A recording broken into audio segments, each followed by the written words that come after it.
সাথে ঘাড় মোটা করে বলে যে শরীয়ত আইনটাই আমরা মানি না, এই জাতীয় ঘোষণাও দেয় যারা ইমানদার দাবি করার কোন সুযোগ রাখে না। তারা পরিপূর্ণ পিউরিফাই, সম্পূর্ণ বিশুদ্ধ, একেবারে নির্ভেজাল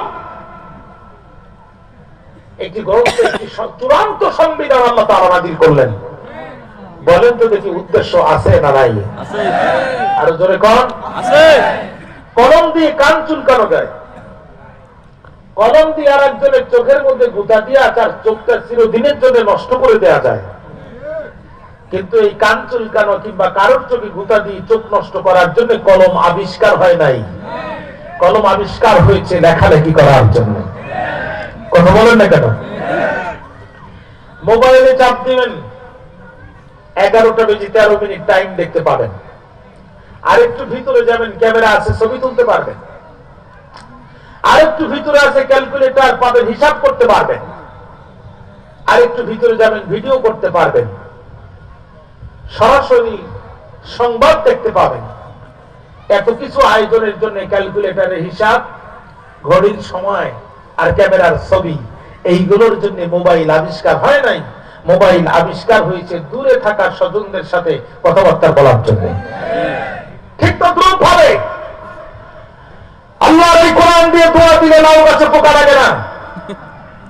এই কোরআন দিয়ে দোয়া দিলে মানুষের শরীরে জিন ভর করতে পারে না, কিন্তু শুধুমাত্র লাউ গাছের পোকার মানুষের শরীরে জিন তাড়ানোর জন্য কোরআন নাযিল হয় নাই।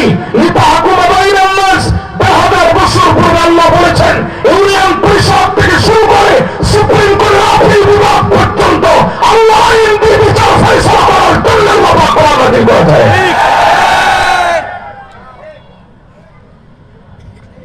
আজকে আমার আলোচনার বিষয় হচ্ছে আল্লাহর আইন কেন দরকার। আল্লাহর আইন কেন দরকার?